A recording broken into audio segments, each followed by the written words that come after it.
Bonjour à toutes et à tous, bon réveil matinal, bienvenue sur Free Week. Chers amis internautes, très friands à ce rendez-vous média sur ESAE TV pour le numéro d'émission de ce samedi dans la rubrique Foi et astuces spirituelles. Je serai avec le professeur titulaire de socio-anthropologie religieuse, Dodji Hippolyte Amouzovi, qui est haut dignitaire du Vodou Sakpata. Avec lui, on parlera du Vodou qui est la vraie solution. Juste après son passage, chers amis internautes, dans l'instant prestige, je vous ferai suivre un mini-magazine sur la réalité du Vodou, un mini-magazine qui vous plonge dans la perception sociale du Vodou. Juste après cela, dans la tribune virale, le professeur Dodji Hippolyte Amouzovi sera face au professeur David Kofi Aza. David Kofi Aza qui est prêtre de FA, président du Conseil national des cultes endogènes. Ensemble, ils parleront du Vodou, du beau sur les réseaux sociaux. Et juste après eux, chers amis internautes, dans la rubrique notamment Zapping de la semaine, vous aurez à suivre une coproduction de Constantine Arandinou, de Quentin Komlamoussou et de Francis Olafarami. Et puis, en fin d'émission, à l'écoute de la diaspora, cette rubrique bien évidemment, on va écouter nos amis de la diaspora qui se prononcent sur l'animation des réseaux sociaux par les dignitaires vaudous. Ce sera tout pour la trame de Free Week de ce samedi, juste après l'instant pub qui vante les mérites de l'école supérieure d'administration, d'économie, de journalisme et des métiers de l'audiovisuel ESAE, ESAE qui est promotrice de ESAE TV. Juste après, on se retrouve pour la rubrique Foi et astuces spirituelles. Tu viens d'avoir le bac ou tu veux te reconvertir dans un domaine d'avenir, faire le choix du numérique et rejoindre l'école supérieure d'administration, d'économie, de journalisme et des métiers de l'audiovisuel ESAE. De nouvelles filières sont disponibles dès cette rentrée: informatique et multimédia, informatique industrielle et maintenance, réseau informatique et télécommunications, système informatique et logiciel, sans oublier les filières initiales: administration générale, administration des finances, administration des affaires, sciences juridiques, sciences économiques, sciences de gestion, journalisme et métiers de l'audiovisuel. ESAE est disponible sur 4 sites: Cotonou-Badjourmendé, Cotonou-Akpakpa, Abomey-Calavi et Parakou. Pourquoi choisir l'ESAE? Des formations conçues pour le marché de l'emploi, des enseignants expérimentés et passionnés, des infrastructures modernes avec équipement de pointe, des opportunités de stage et d'emploi garanties. Les inscriptions sont en cours et les places sont limitées. Ne rate pas ta chance, donne vie à tes ambitions avec l'ESAE. Contacte-nous vite par appel ou par WhatsApp au 01 98 98 14 00 ou via email scolarité@esae.bj et visite notre site web www.esae.bj. Ton futur commence maintenant avec l'ESAE. Tu investis dans un avenir professionnel, concret et sécurisé. ESAE, l'excellence. Foi et astuces spirituelles, chers amis internautes, ce samedi matin, nous parlons une fois encore du Vodou. Et pour en parler, je suis avec le professeur Dodji Hippolyte Amouzovi. Il est socio-anthropologue, il est professeur titulaire de sociologie anthropologie religieuse. Il est haut dignitaire du Vodou Sakpata. Avec lui, nous parlerons du Vodou qui est la vraie solution. Dodji Hippolyte Amouzovi, bonjour. Bonjour, chers amis, bonjour, chers collègues. Bonjour aux téléspectateurs, bonjour aux internautes du Bénin, d'Afrique et du monde. Et du monde qui nous suivent en cet instant. Alors, Dodji Hippolyte Amouzovi, vous avez lancé le Vodou est la vraie solution. D'entrée de jeu, la première question, c'est de savoir d'où est parti le besoin de combler avec cette initiative. Alors déjà, je vous remercie pour votre question. Je vous remercie également pour le travail que vous faites au quotidien. Voici maintenant quelques années quand même pour apporter la bonne information, l'information vraie aux amis qui interagissent tous les jours avec vous. Chapeau, félicitations pour ce chemin parcouru et courage pour la suite. Maintenant, pour revenir à votre question... Vous étiez un grand partenaire de ZAE-TV. Oui, je l'ai toujours été, je suis toujours demeuré. Il y a eu un passage derrière les rideaux, mais je pense que... Maintenant, vous revenez au devant de la scène avec le vaudou est la vraie solution. Je reviens en force avec la vraie solution qu'est le vaudou. Et la question, c'était justement de savoir d'où est parti. C'est un ensemble croisé d'exigences, de faits et de réalités qui ont conduit à la création de ce creuset, de ce mouvement. La première exigence, c'est que le moment est enfin arrivé, où nous devons définitivement nous éveiller, où nous devons nous réveiller de notre cécité culturelle, de notre sommeil dogmatique. Le moment est arrivé où nous devons assumer ce que nous sommes. Le moment est enfin arrivé où, sans complexe, pendant que les autres disent que nous sommes un continent, un pays de tradition chrétienne catholique, que nous aussi au Bénin, qui est le berceau du vaudou, que nous puissions affirmer urbi et torbi que le vaudou est la vraie solution. Deuxième fait majeur, deuxième faisceau de réalité, c'est que un ensemble d'initiatives sont prises pour accompagner le développement de ce pays, pour accompagner notre présence au monde, notre révélation au monde.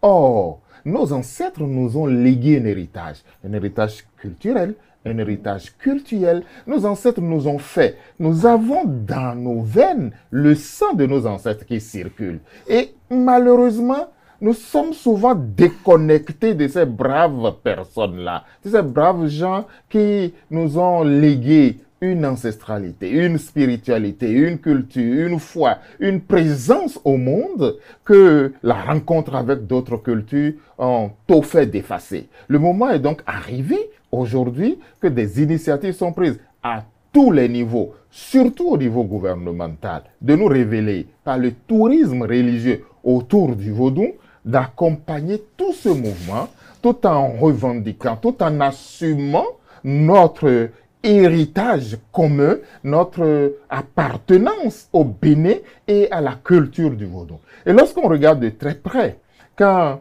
tout semble s'obscurcir, quand tout semble s'alourdir, quand vous semblez ne plus avoir d'issue, c'est là que bim, le vaudou apparaît dans toute sa splendeur, dans toute sa beauté, dans toute son esthétique, et il se livre à vous en disant, ben voilà, je suis là, j'ai la solution, non seulement la solution, je suis la vraie solution. Donc ce faisceau de faits, d'exigences laïques, d'exigences citoyennes, d'exigences patrimoniales, culturelles et cultuelles ont tout fait de réunir ce mouvement que nous avons dénommé Vaudou est la vraie solution. Mais vos étudiants à l'UAC vont poser la question également de savoir comment le vaudou est la vraie solution et il est la solution ou la vraie solution à quoi? Très bien. Vaudou est la vraie solution. C'est d'abord un branding, hein? C'est un concept. Il faut maintenant l'implémenter. Il faut aller dedans. Et je répondrai en disant, Vaudou est la vraie solution à tout. Toutes nos situations, qu'elles soient problématiques, qu'elles soient conflictuelles, qu'elles soient même des situations de bonheur, afin que le bonheur dure et perdure, Vaudou est la vraie solution. Et la solution à tout. D'abord, il est la solution à notre présence au monde.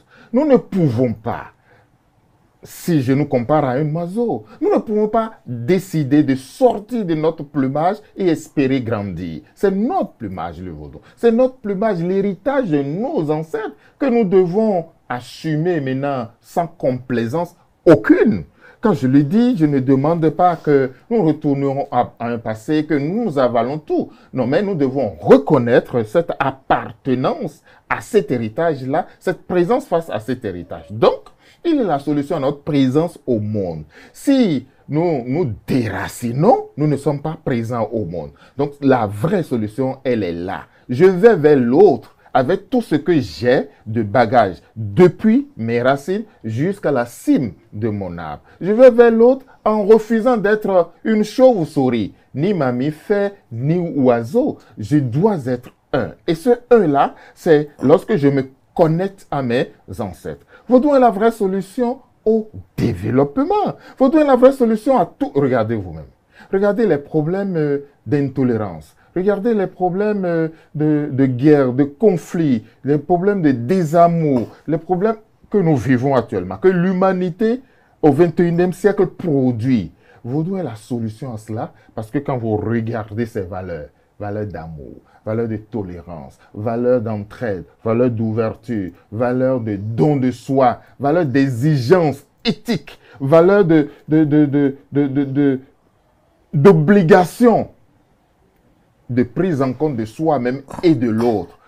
Toutes ces valeurs-là font le lit d'une vie, d'une hygiène comportementale, d'une hygiène alimentaire qui élève l'humanité, alors que les autres valeurs sont en train de ternir l'humanité, sont en train de ramener l'humanité à sa plus basse et plus végétative expression. Donc, c'est la vraie solution à tout ce que nous avons de difficile comme de facile aujourd'hui, afin que le facile dure et perdure. Alors, une autre interrogation d'Odji Hippolyte Amozouvi, c'est de savoir, lorsqu'on vous entend, on vous sent très convaincu, hyper convaincu même au regard de votre discours, le choix des mots est vraiment très précis, mais pourquoi vraie solution? Pourquoi le vaudouin est la solution? Pourquoi ne pas dire vaudouin est la solution, mais la vraie soluté? C'est quand même un universitaire, un professeur titulaire qui a créé ce concept. Oui. Alors pourquoi le choix de vraie solution? Parce que l'homme béninois aujourd'hui est face à plusieurs solutions. Je dirais même confronté. Et j'ai bien choisi ce mot-là. C'est-à-dire qu'on ne lui offre pas les solutions. Parfois, on lui impose des solutions. Et parmi les 1000 solutions qu'on lui apporte, il y a une qui est vraie. Qui est la vraie, c'est le vaudou. Les autres, je ne nie pas leur capacité de solutionner, mais je constate qu'à mi-chemin, ils abandonnent. Je constate qu'ils ne prennent pas l'homme béninois dans sa globalité, dans sa dimension holistique. Or, le vaudou le prend, le vaudou s'offre à lui, le vaudou l'emporte complètement. Et c'est en cela que parmi les 1001 solutions, la vraie reste et demeure le vaudou. Parce que l'éthique du vaudou fait le lit du développement. L'éthique du vaudou, les valeurs du vaudou, les principes du vaudou font le lit, font le boulevard de notre élévation. N'oubliez pas, le Bénin est le berceau du vaudou. Si nous ne revendiquons pas cela, si nous ne travaillons pas cela, si nous ne portons pas cela, qui d'autre le ferait? Personne. Et regardez ailleurs, le vaudou s'est diffusé à travers le monde. Aujourd'hui, c'est devenu une réalité universelle, que ce soit dans sa version culturelle, dans sa version spirituelle, elle est aujourd'hui universelle. Mais c'est ce que nous avons. Maintenons-le, défendons-le, faisons sa promotion, stabilisons-le, offrons-le davantage au monde pour qu'il soit davantage et davantage la vraie solution à tous les problèmes que nous pouvons avoir. La vraie solution parfois même aux solutions que nous avons. Parce qu'on dit chez nous qu'il arrive qu'on se retrouve dans le bonheur et pourtant on va vers son bocorno pour s'assurer que ce bonheur-là va durer, que ce bonheur-là va être structurant, que ce bonheur va me suivre jusqu'au soir. Donc, il est non seulement la vraie solution au problème, mais il est aussi la vraie solution aux solutions d'aujourd'hui. Et puis, regardez, vaudou est la vraie solution. Parce que quand vous regardez les choix que nous faisons aujourd'hui, les choix de développement, le gouvernement, le peuple béninois tout entier a décidé de faire du tourisme religieux autour du vaudou un des leviers structurants de notre développement. L'industrie touristique, avec tout ce que ça nous offre de présence sur le toit mondial, de la culture mondiale. Et vous voulez que les acteurs de cette réalité, de cette entité, de cette spiritualité, vous voulez que les Béninois restent en rade de ce mouvement unique, de cette décision unique. Regardez le modèle économique qu'il y a derrière un événement comme le Vaudou-Days. Nous pouvons citer beaucoup d'autres événements qui rentrent dans le cadre de faire du tourisme religieux autour de Vaudou, une structure ou un pilier structurant. Mais prenons simplement le Vaudou-Days et regardez le modèle économique qu'il y a derrière ça. Donc, nous avons à charge d'accompagner ce mouvement toute personne qui aime ce Bénin, qui aime notre pays, qui aime l'Afrique, doit pouvoir accompagner ce mouvement-là. Mais quand je le dis, je ne demande pas qu'on s'initie au vaudou. Si chemin faisant, on découvre les valeurs. Non, je ne demande pas une initiation au vaudou. Tout citoyen doit pouvoir... On peut être chrétien, catholique, musulman et promouvoir le vaudou. On doit le promouvoir. On doit le promouvoir. On doit le promouvoir parce quel est l'intérêt pour un chrétien catholique, un musulman ou peut-être quelqu'un d'une autre obédience religieuse, je ne vais peut-être pas en frustrer, de promouvoir ou d'avoir comme devoir de promouvoir le vaudou? Déjà, nous sommes au Bénin, nous parlons du Bénin. L'intérêt pour le Béninois, c'est de promouvoir sa racine, c'est de promouvoir sa culture, c'est de promouvoir son lien avec ses ancêtres, c'est de promouvoir sa tradition. Mais le vaudou véhicule une spiritualité. On viendra là tout à l'heure. Il pourra alors mieux vivre son christianisme, sa religion, à partir de sa propre culture. Ce n'est pas pour rien que nous avons tous les processus d'inculturation par-ci, de présence dans nos cultures par-là, etc., etc. Il a donc intérêt, s'il est d'une autre religion, de faire la promotion de sa tradition pour mieux vivre sa religion dans sa culture. Regardez les processus d'évangélisation qui ont le plus marché. Il y en a très peu qui ont le plus marché, c'est ceux qui ont compris qu'ils devraient non pas faire une tabula rasa, mais rentrer dans la culture, écouter les codes sociaux et les porter. Donc voilà la deuxième. Nous sommes dans un pays où la coprésence des religions est assurée par la Constitution. Et comment est-ce que vous pouvez vivre en bonne intelligence avec l'autre si vous ne savez pas de quoi cela retourne? Donc, les fidèles des autres religions, y compris les fidèles de vaudou, ont tout intérêt à s'ouvrir et à aller vers d'autres dans une logique de dialogue interreligieux fécond. Troisième niveau d'analyse, puisque c'est du vaudou qu'il s'agit.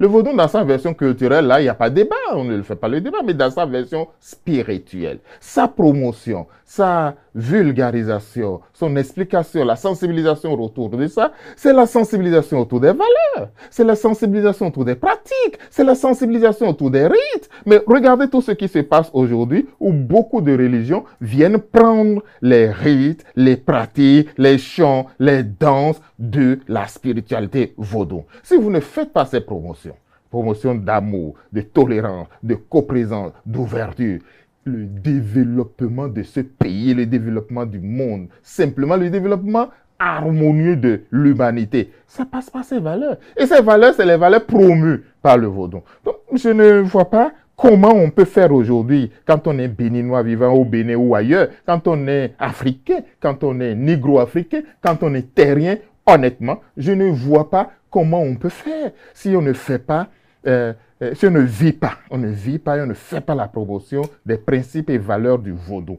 Je ne dis pas tout ce qui a été dit du vaudou.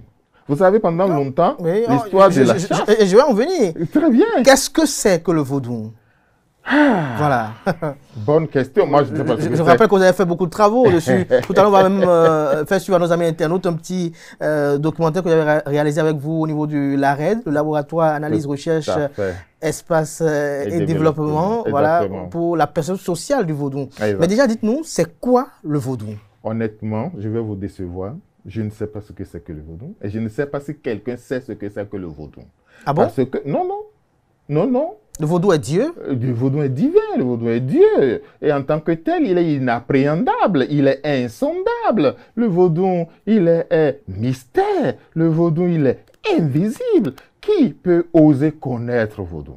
Moi, je ne le connais pas, mais je peux le présenter, je peux le sentir, je peux vivre ses manifestations. Et de ce point de vue-là, le vaudou, je dirais simplement que c'est d'abord et avant tout une spiritualité. Et parce que c'est une spiritualité, je dirais que c'est la réponse que nos ancêtres ici au Bénin, parce que le Bénin est son berceau, le berceau du vaudou, c'est bien le Bénin.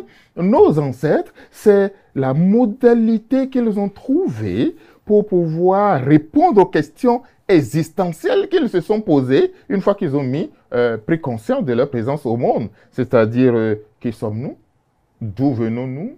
Où allons-nous? Que nous est-il permis d'espérer? Ils se sont rendus compte compte que la réponse à ces questions est forcément transcendantale. Elle est spirituelle. Et cette spiritualité-là nous a été donnée, nous a été rendue possible par le vaudou, pour le vaudou et avec le vaudou. Le vaudou est donc une émanation, un engendrement, une incarnation du vaudou suprême, du dieu Mahou Segbo. Voilà, j'allais en venir à ce couple-là, Mahou Segbo Lissa. Est-ce que Dieu vaudou, si on peut le dire ainsi, est fait de dualité? Lorsqu'on parle du couple Mahou Segbo Lissa, qu'est-ce que cela symbolise dans le vaudou, dans la spiritualité vaudou? Dans la spiritualité du vaudou, la spiritualité vaudou, Mahou Segbo symbolise l'être suprême, représente l'être absolu, l'indépassable, l'insurmontable, l'inappréhendable, l'insondable. Et parce qu'il est inappréhendable par l'humain qui est sa créature, en qui il a laissé une partie de lui, il s'est incarné, il a engendré, il a généré, il a laissé une partie de lui-même dans différents éléments de la nature. Et cette partie de lui-même, cet engendrement, cette incarnation du Mahou qui est l'indépassable, l'insurmontable d'un côté, mais qui est aussi celui qui s'est émané en différents éléments. C'est ça, Emahoutou. Ndemahou. C'est ça le Dieu suprême. Et c'est dans cette incarnation-là que nous avons les créatures, et les êtres imperceptibles et les êtres perceptibles. Les êtres imperceptibles, au nombre desquels le vaudou, qui est une incarnation de Dieu suprême, donc du vaudou suprême, qui est tellement éloigné, tellement inappréhendable, que nous, humains, nous ne pouvons l'appréhender, le toucher, communiquer avec lui, que par l'intermédiaire des vaudous. Donc, le Mahou Segbo, qui est l'être absolu, se retrouve siégeant dans la terre, siégeant dans le feu cosmique, siégeant dans l'eau, siégeant dans l'air, et faisant le sapata, faisant le tohosu, faisant le dan, et faisant le rebioso. Rebioso pour le feu cosmique. Donc, cette partie de lui-même qu'il a laissée dans la terre permet donc à cette incarnation, cet engendrement, ça lui permet de gérer et de gouverner les mystères relatifs à la terre. Dans le feu, permet de gérer les mystères et les énergies relatives au feu, ainsi de suite. Que sont les vaudous donc? Ces vaudous sont donc de même nature que le vaudou suprême, que le Mahou Segbo, qui est inappréhendable. Quelle est l'interaction qui subsiste entre le vaudou suprême et les vaudous? L'interaction, ça coule de source, puisque le vaudou suprême a laissé une partie. Là, nous ne parlons pas doctrinaire, nous parlons pédagogie, pour que monsieur tout le monde nous comprenne. A laissé une partie de lui dans la terre, dans le feu. Donc forcément, c'est lui-même, si vous voulez, en miniature. C'est pour ça que je parlais tout à l'heure d'engendrement. Et c'est lui qui reçoit nos sollicitations. Nous, humains, qui ne pouvons pas interagir avec l'inappréhendable, nous sollicitons les vaudous au fait d'intercéder pour vous, d'intercéder pour nous auprès de l'être suprême qui est un. Et c'est ça qui amène beaucoup à dire que le vaudou n'est pas polythéiste, mais monothéiste, parce que nous établissons, le vaudou établit l'existence d'un seul être, qui est l'être absolu. L'interaction est donc, ça coule donc de source, ne pouvant pas approcher l'inapprochable, l'inappréhendable, je passe par l'intermédiaire du vaudou pour pouvoir lui parler. Et prenez toutes les doctrines, prenez toutes les théologies, c'est ce que vous verrez. L'un dit, nul ne peut aller au Père sans passer par moi. Et justement, très belle illustration qui m'a amené à ouvrir sur ma question. Vous avez dit, le vaudou est la vraie solution. Tout à fait. certains, sans peut-être en fâcher, disent Jésus est la solution. Est-ce que, Dodi Hippolyte Amozouvi, dans la conception, vous avez voulu tricher les chrétiens qui disent Jésus est la solution? Non, pas du tout. Pourquoi vous parlez de tricher? Alors, je vais renchérir encore avec une autre question pour vous dire, Vodou est la vraie solution à quel et quel problème? Parce que quand il y a une solution, c'est pour solutionner un problème. Déjà, je voudrais vous dire, le Vodou existait avant le Christ. On est d'accord là-dessus, hein? Le Christ est venu vers nous il y a 200 ans. Ils ont atterri à nos côtes entre 150 et 200 ans. Donc, c'est d'hier, là. Ces religions-là sont récentes. Au Bénin, en tout cas, en Afrique, sur nos côtes.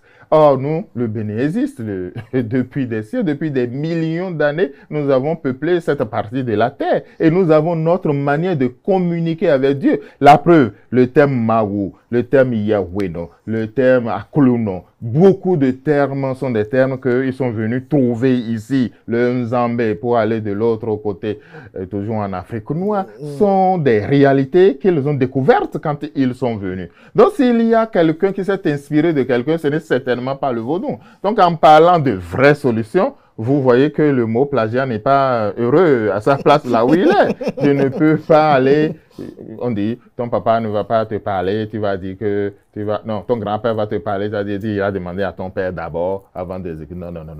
Nous, on était là avant qu'il ne vienne. Et ça a été conçu comme cela. Et aujourd'hui, rester dans son plumage est la meilleure manière de grandir. Et donc, si l'autre, quelqu'un est la solution, ce qui est vrai, le chemin, ce qui est vrai, la vérité, ce qui est vrai, bon, quelqu'un d'autre est la vraie solution. Donc, voilà de quoi cela retourne. Alors, vous donnez la vraie solution à quel et quel problème? Vous avez tout à l'heure, vous avez parlé, on a dit Jésus est la solution. Ce qui parlait de Jésus est la solution, c'était la solution aux problèmes de la vie. Pour ceux qui nous suivent, par exemple, actuellement, il y a beaucoup qui sont à l'étranger, qui parfois ont des problèmes liés à leur vie, à leur survie, sur le plan professionnel, sur le plan intellectuel même. Est-ce que le Vodou apporte la solution à tout cela? J'ai commencé par dire que le Vodou est la vraie solution déjà à notre présence au monde. Oui.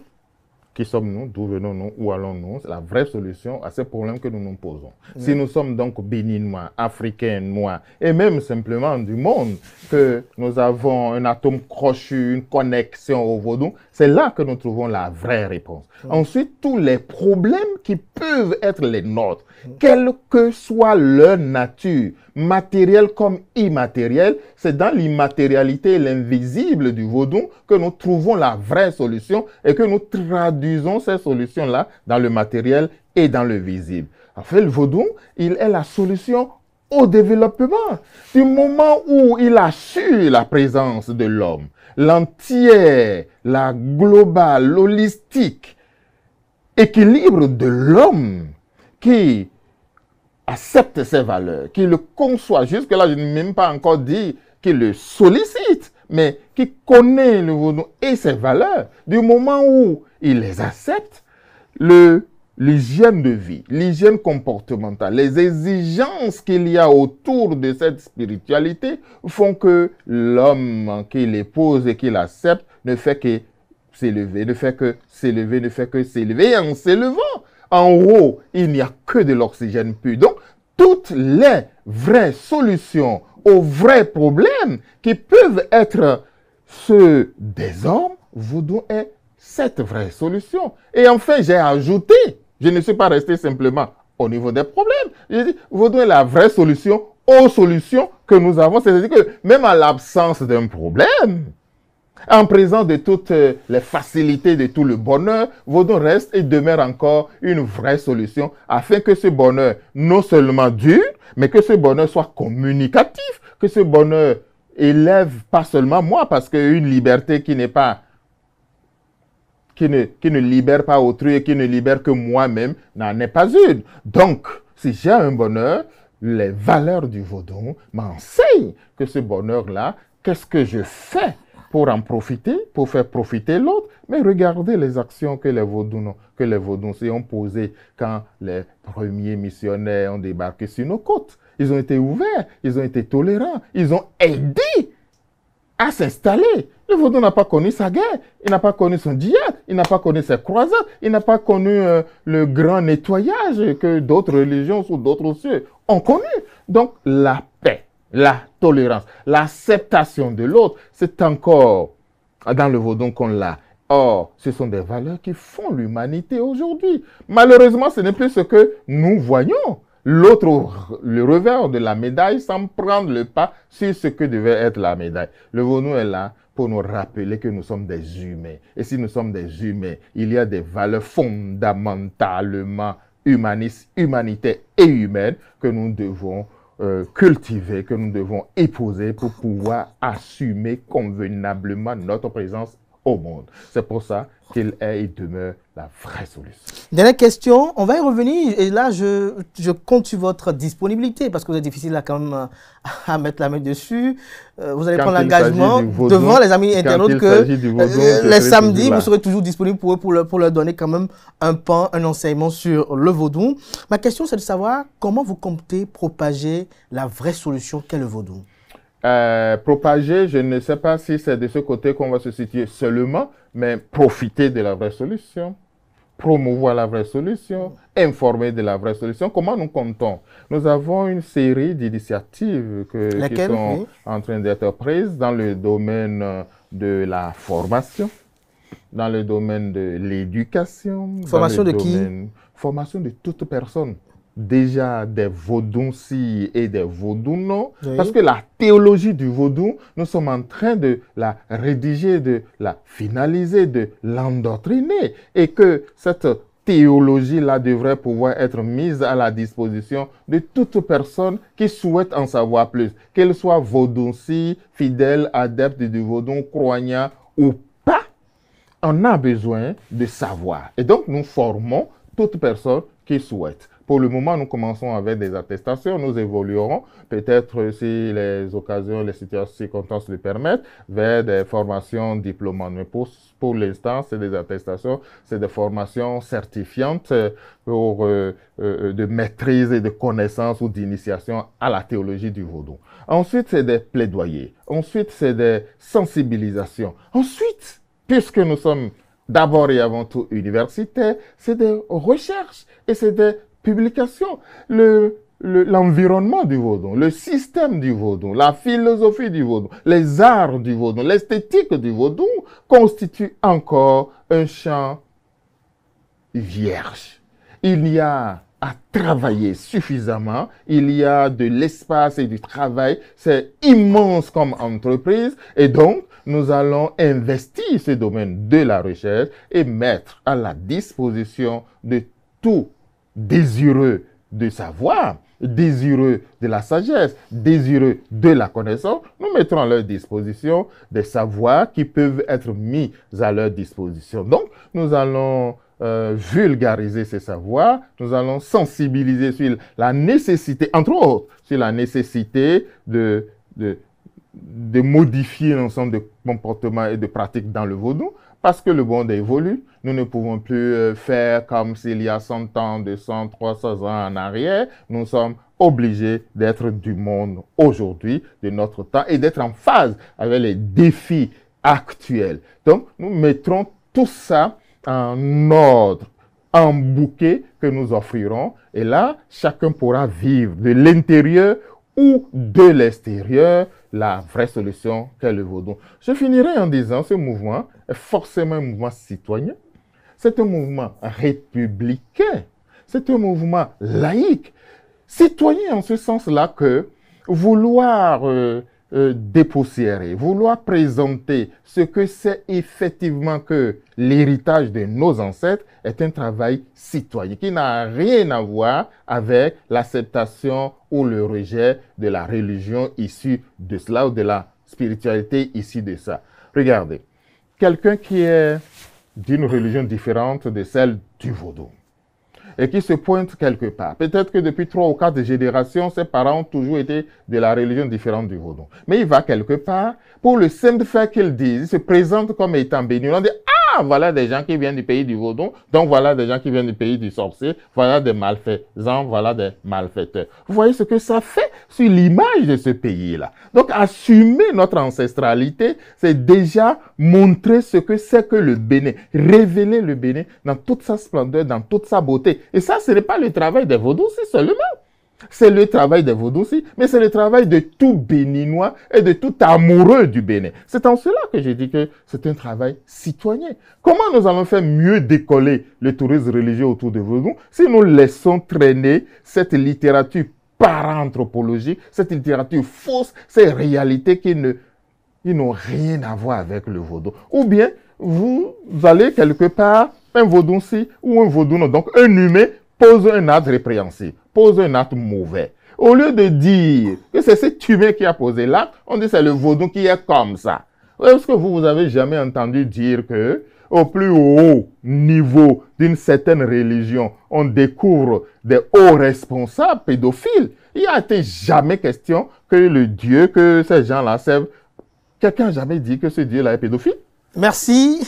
Dodji Hippolyte Tamouzovi pour ce moment d'échange assez enrichissant. À samedi prochain, en attendant de poursuivre Free Week de ce samedi, chers amis internautes, avant de recevoir le professeur David Kofi Aza, qui est prêtre de FA, que j'ai annoncé à l'entame de cette émission pour la tribune virale, au cours de laquelle on parlera du vaudou et du beau sur les réseaux sociaux. Je vous invite à suivre, chers amis internautes, dans l'instant prestige notamment, ce travail que j'ai produit il y a quelques années sous le leadership du professeur Dodji Hippolyte Tamouzovi, également avec la complicité également du professeur David Kofi Aza, un travail qui nous parle de la perception sociale du vaudou. On suit et on revient pour la tribune virale.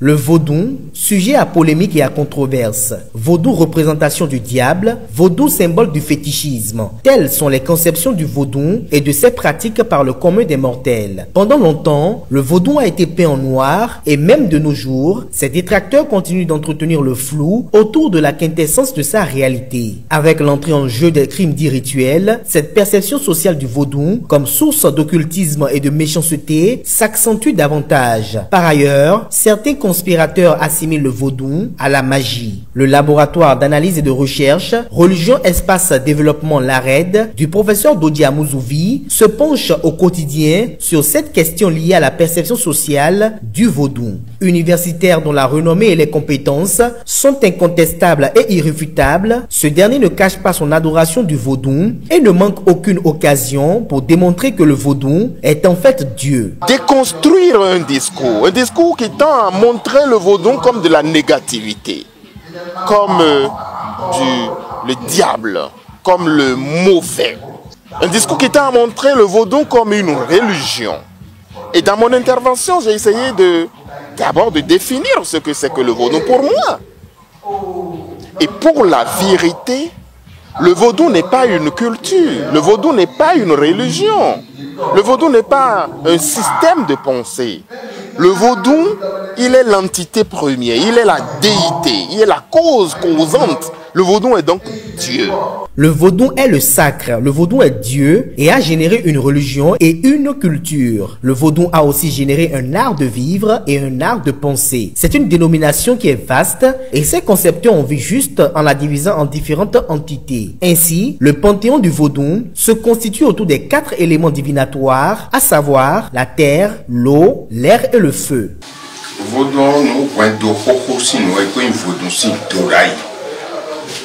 Dagbo mitɔlɛ o dagbo tɔgbo mitɔlɛ no sɛ dada lɛ kɔ akɔn yina do kpli vodu ni akɔn na akɔn kpami nu wakɔ na hu bɔ nuwe na hu koklo nuwe na hu imbu nuwe mɔgɔ yi si do da yi nɛ.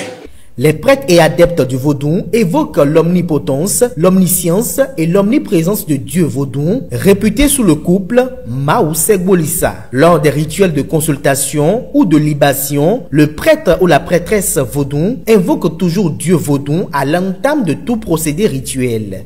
Le fer est l'élément clé que les 4 identités du monde utilisent. Vodou Revioso, qui est le dieu du tonnerre, l'utilise pour terrasser et punir les ennemis. Vodou Sakpata Dokuno utilise ça là pour donner la richesse à ses fils qui sont sur cette terre, que ça soit animal, végétal, et nous les hommes, les humains.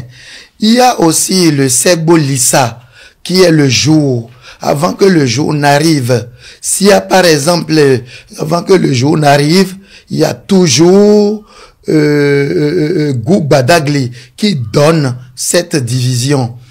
Et en même temps, vous allez voir encore que le Goubadagli et l'arc-en-ciel Aïdo Wedo utilise ça là aussi pour donner la richesse à tout le monde. Vous allez voir, c'est des grandes machines qui font sortir de l'argent. C'est des grandes machines, des grandes usines qui participent à la transformation. Tout ça là, c'est Goubadagli. Vodunka de ya lopa lopa. Besin topi ya gasu dion, renou ton ko insinto. To vodun dion, ren ton ko insinto, ko in tohosu. Bon ville eji eda foa eda loa boka kuyo e on do temenye dele ye de wele tohosu e wa yo vle ren do ma forme mi de go ma forme ya vodun e bo ma o setu dina gbe kuku bole doji ton kaka bono fina e wa yo e do da tone e na yi si tome bra so do to vu mo home dada e wa renzo kaka boku yo e na dasini e guru to vodun sine men dada sile a khovisile dakosi a kabasi a gajasi tegbesi nou enele ko de dai ho ne ya do kweton aseto ya donye be ka do so we to rebe a jagbeji fine modi boimo e lo re be ka pe ogbe aseto bien no hon ku yo be don to ayo e na kon suton boyin suton eyin suton ganji o kweton bi na ro ganji fodun ado yo asi wa fodun gon o so ntoli o ku o lo mele e bi ba mi o menen mi asi do mo asi do avere awa vodun e tun kento a e gbero mi kun tun kento e no wa ko to mo ro sun kento yun kento we do wonu wa yo mele do kento yo ko mo je mele vo e lo wi lo kento e we son we mo no lo kento ho ri de go awa o ntun be do bi ba mi ya me ntun sun we ayo we ntun wa me ko le mi no izi ene o na ko le we bo de so o vi me de sun nu ya le bi me. Dans le panthéon vaudou, en dehors du Revioso, du Sakpata, du Gun, du Mami et bien d'autres divinités très reconnues, de par leur efficacité, le Kenessi fait objet de polémiques et de controverses. Il serait utilisé à des fins de crimes rituels pour l'obtention exponentielle de biens matériels de façon miraculeuse. Il est très redoutable et très puissant, en témoignent les adeptes. 18 ans, 20 ans, et le Kweba Weno doji mele buno yuko. Memwa vodun dion tio kuo azanje na duran o tioro yi vodun kon la jeto kon yi vodun kon be kan re don so gbeto mo do bro na nu ne onu jiwu nu mi me ekodo ko ilo le do eyo mi se nu ne li si doa David dinton wini dinton le e da porta me bo kweba we e da porta me ni gro o ye de era idokuri vodun wa dinga do yo gbogbe ngwe yin wa gbe ko na mo kwe ado mo vodun gbogbo akwe na so tere agbon to yo e na bro mu e ma pe wa bo moroje ache ba me no gba pe yo e no bloquer me we no enele o mi kuran ko se do vodun mo nko le o me we no kun le gan bo me ko le ko do aye ka hon ebediyan ere ro gbato hu bon nous vaudou ouais nous est né indéo midoro midayo mi no bio kan bio mi de nu eni e karo jije we yo ne we hun to karo na chigbon we fi te we mi hwepo epo bo mi doro mi no ko ta sekle do mi de we bono ro nu eni le kan bio mi de we. Pour certains, s'il y a une divinité qu'il faut isoler du panthéon vaudou en Afrique en général, et au Bénin en particulier, c'est bien le vaudou Kenessi. Cependant, les vaudouisants balayent cet argumentaire du revers de la main et accusent ceux qui instrumentalisent le fétiche à d'autres faits inavoués. La divinité Kenessi, en fait, c'est pas un vaudou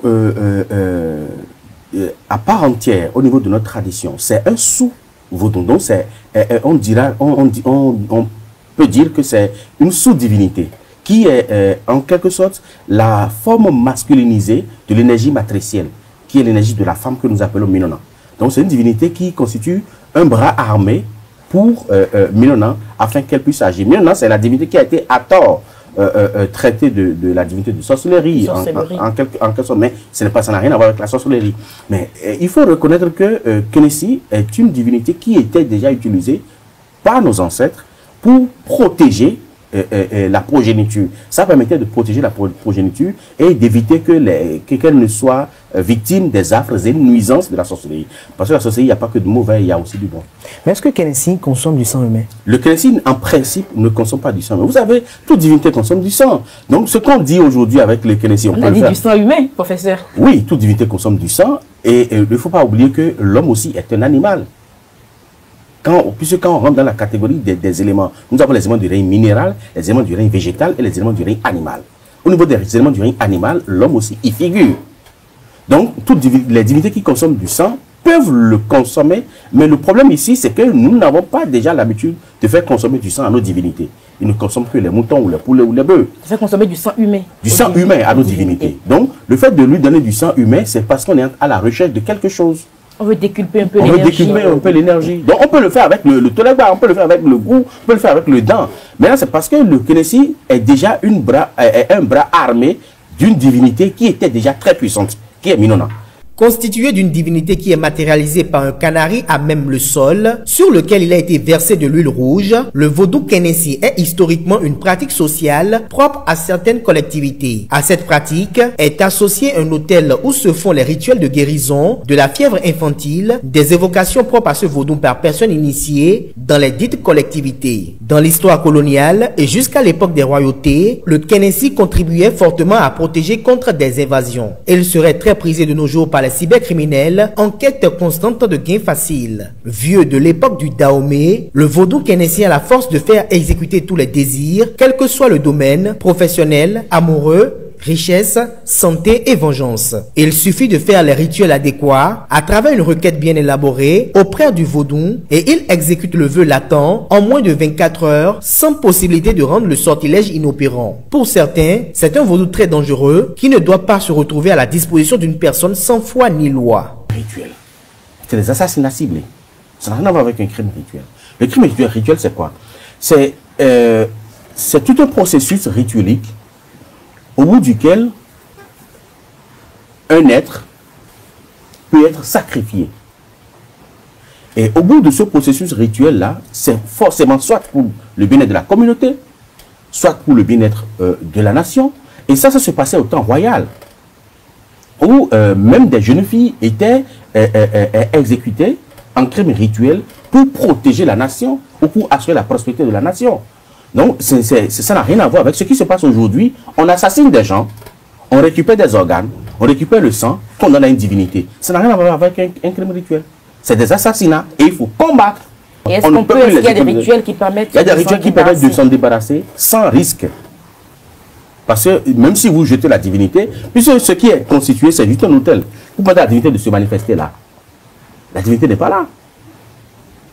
C'est juste un autel qui permet à la divinité de se manifester. Mais la divinité est ailleurs. Donc quand la divinité va venir et va plus retrouver son autel, mais il va s'attaquer à tout le monde. Nous allons déverser dans la nation des forces qui seront en perte de vitesse et qui vont commencer par s'évoluer. Et les divinités en évolution constituent des bombes en quelque sorte. Parce qu'elles sont capables de beaucoup de choses. Et vous savez que la divinité en manque de sang peut mourir, le vaudou peut mourir par inanition. Le vaudou meurt par inanition. Donc, dans la crainte, l'instinct de survie fait que cette divinité, de peur de mourir par inanition, commence par créer des isanies à travers le pays. Ils vont commencer par créer des accidents pour pouvoir récupérer le sang. Donc, il faut arrêter les gens, oui, mais il faut récupérer cette divinité et les retourner à leur source primordiale. Depuis environ 2 années, au Bénin, les hauts dignitaires du vaudou s'organisent de plus en plus pour la sauvegarde des valeurs culturelles, ancestrales, chèrement transmises. Des forums et conférences débats sont organisés dans la dynamique de réglementer l'environnement par un certain nombre de dispositions légales afin de séparer le bon grain de l'ivraie. Le monde des cultes endogènes est confronté à des situations qui ne sont pas très bien. Et donc de cette situation, il y a aujourd'hui un déficit d'arsenal juridique pour réglementer le milieu endogène. Et en plus, nous sommes confrontés à une situation, je dirais, d'humiliation. Parce que nous savons que les religieux, les catholiques par exemple, ils ont la possibilité de faire des photos d'identité avec leur voile sur la tête. Mais nos vénérables dignitaires, on demande à ce qu'ils enlèvent leur couronne pour faire des photos d'identité, pour faire des passeports. Parce qu'il n'y a aucun arsenal juridique nous protégeant dans ce domaine. Et ces derniers temps, nous sommes confrontés à une situation qui nous désole tous et qui crée des problèmes à chacun de nous au niveau qui est le sien. Les passions se déchaînent et les propositions jaillissent pour donner au vaudou son vrai sens et le démystifier. Personne ne connaît en tant que tel le vaudou. Comment voulez-vous que nous jugions quelqu'un que nous ne connaissons pas? Comment voulez-vous, souvent on dit souvent, qui n'a pas fait d'enquête n'a pas droit à la parole, souvent on le dit. Mais nous péchons souvent de juger, de porter des appréciations sur des choses que nous ne connaissons pas. Et je le reviens, je le suis. Aucune religion n'est violente. Aucune religion n'est violente. Quelqu'un l'a dit, mais il y a des interdits dans la religion. Et qui dit interdit dit sanction. Il y a deux quais. C'est l'autre qui voit ce qui est sale. À un moment donné, ce qui est propre aujourd'hui deviendra sale. C'est clair. Hier, on portait des ventilos. Aujourd'hui, maintenant, on porte des choses plaquées. Quand tu portes ventilo, personne ne te regarde. Donc, les choses, à un moment donné, tu dois connaître l'évolution de l'involution. Et c'est pour dire à celui qui dit que les vaudous, oui, se vident de leurs adeptes, c'est déjà l'évolution. Mais ceux qui connaissent l'évolution vont connaître aussi d'évolution. Aujourd'hui, on fait des colloques partout. Je suis invité partout. Les gens, les vaudous sont invités partout. Vous pensez que c'était ça hier? Non. Il y a 20 ans, on ne parle pas de symposium comme ça sur vaudou. Donc, vaudou commence déjà par connaître l'évolution. Et à un moment donné, toutes les religions que vous connaissez et qui sont révélées connaîtront aussi d'évolution. C'est la vie. L'involution, l'évolution, c'est la vie. Pour certains, la religion est une question de conscience et l'Afrique avait bel et bien cette conscience. Car tous les peuples africains avaient la notion de Dieu, créateur du ciel et de la terre, maître du monde visible et de l'univers invisible. Les Africains au commencement avaient la notion de l'être suprême, le vaudou. Ainsi, certains universitaires perçoivent les religions importées comme une stratégie bien peaufinée visant à bâtir les Africains et à les déraciner. Entre nous, disons-nous la vérité. Est-ce que, avant, je suis chrétien catholique pratiquant, mais lorsqu'on prend l'histoire, est-ce que avant la naissance de notre prophète Jésus-Christ, les peuples africains n'existaient pas, n'avaient pas de religion, n'avaient pas de croyance? Après l'islam, est-ce que avant la naissance du prophète Mohammed, l'Afrique n'avait pas de croyances? La religion étant une question de conscience, il faudrait interroger l'âme de chaque peuple par rapport à deux situations, deux faits sociaux, la force du bien et la force du mal. Vous connaissez très bien les règles de ces religions africaines, qui faisaient que l'Africain ne pouvait pas faire n'importe quoi, ne pouvait pas dire n'importe quoi, ne pouvait pas poser n'importe quel acte pour rien au monde. Où en sommes-nous par rapport à ça? Ce sont là des pistes de réflexion qui vous interpellent. Si nous-mêmes, nous ne sommes pas fiers de ce que nous sommes, si nous ne vivons pas les réalités de chez nous, comment pouvons-nous convaincre les autres de vivre ces réalités-là? Dans plusieurs littératures, le Bénin est désigné comme le berceau du vaudou, culte voué à un ensemble de divinités présentes partout et en tout. Il occupe une place très forte dans l'identité du pays. Par ailleurs, l'autre nom du vaudou est Orisha. Et selon les défenseurs de cette thèse, le vaudou se serait révélé pour la première fois au Nigeria. Son panthéon regroupe plus de 200 divinités. La fête du vaudou est célébrée le 10 janvier à travers tout le Bénin. La journée nationale des cultes est fériée au Bénin et des hommages sont rendus à l'ancien président Nicéphore Dieudonné Soglo qui a institutionnalisé cette fête. Pour mémoire, ce dernier en 1990 a lancé en tant que premier ministre l'idée de l'organisation annuelle d'un festival international des religions traditionnelles. L'idée a mûri et a pris de la consistance avec la tenue en février 1993 du festival Ouida 92 au cours duquel il a été célébré ensemble avec la diaspora la densité et la valeur humaniste des religions traditionnelles, fondement du spiritualisme africain. Néanmoins, les Rounon, les Vaudoussi, les Vaudounon se posent des questions sur la laïcité de l'État au Bénin. Nous avons une laïcité juridique, une laïcité proclamée. Mais est-ce que l'État est à égale distance vis-à-vis de toutes les communautés religieuses au Bénin? Je n'en suis pas sûr. Je donne un exemple. Regardez combien de fêtes, de jours de fêtes sont fériés pour certaines religions. Combien en avons-nous dans la communauté du vaudou? Que vous savez. Or, l'État devrait se retrouver très objectif, très neutre, à égale distance vis-à-vis de toutes les communautés. Mais pourquoi nous avons un lundi 2? Pourquoi nous avons un mardi 2? Pourquoi nous avons, pourquoi près de 5 à 6 jours fériés pour des fêtes religieuses par jour, alors que dans une certaine communauté, alors que dans une autre, on n'a qu'un seul. Il y a lieu de se poser la question de savoir si socialement, la laïcité juridique proclamée, constitutionnelle proclamée, rencontre la laïcité sociale. Le vaudou a généré un art de vivre. Toute situation de la vie chez certains adeptes n'est pas chose anodine. Par exemple, le vaudou Torosu, qui est l'ensemble des pratiques sociales rituelles liées à la divinité des eaux, se manifeste de la façon suivante. La naissance d'un enfant mongol est l'expression d'une quelconque déviance de la part des parents. Cette situation impose donc des rituels au vaudou Torosu. La non-satisfaction de ce principe ou la mauvaise organisation de ces rituels exposerait les parents à d'autres désagréments. Par ailleurs, le goût a aussi ses réalités qu'ignorent le commun des mortels. Et tout le monde ignore. Quand on parle de goût, tout le monde a peur.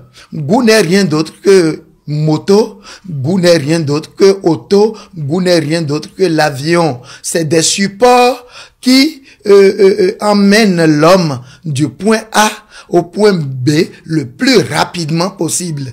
C'est un moyen de communication très rapide qui protège, qui donne aussi la richesse, parce que si tu es lent, ça ne va pas. La tortue, on dit qu'il est lent, c'est pourquoi le cheval a pris le pas sur lui. Donc le goût Badagli qui est là, tout homme dans la vie doit se donner à lui.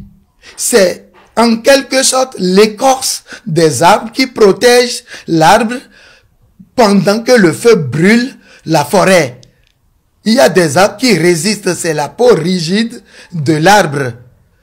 Il y a aussi ce goût Badagli et sur le corps humain, c'est les dents.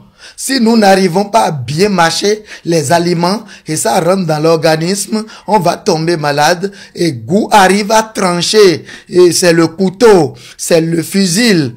Un état de droit, un état qui n'a pas les forces armées à ses côtés n'est pas protégé. Goût Badagli sanctionne, c'est pourquoi tous les jours il y a de l'accident.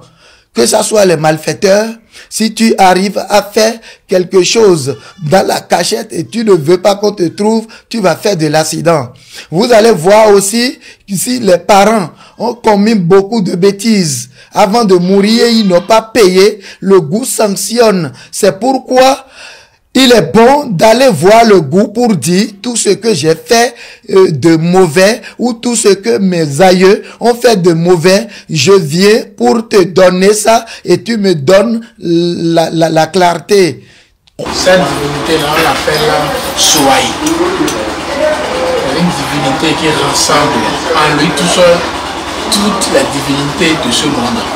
On les appelle, tu vois, on les appelle dedans et puis on ferme. Et eux tous ils vont rester là et ils vont écouter et tant soit peu ce qu'on veut leur commander ou ce qu'on veut leur dire. Sa puissance en lui seul, c'est comme il gère toutes les autres divinités et puis les commande. Donc même si tu es allé demander quelque chose chez une divinité, tu viens les appeler ici et puis tu leur donnes à manger ici, c'est que tu as déjà fait ce dont tu as besoin. Donc ces interdits, bon, ce vaudou n'a pas trop d'interdits. Les interdits, c'est que de ne pas faire mal à autrui. Si tu ne fais pas mal à ton prochain, si tu viens demander quelque chose ici, ça prend automatiquement.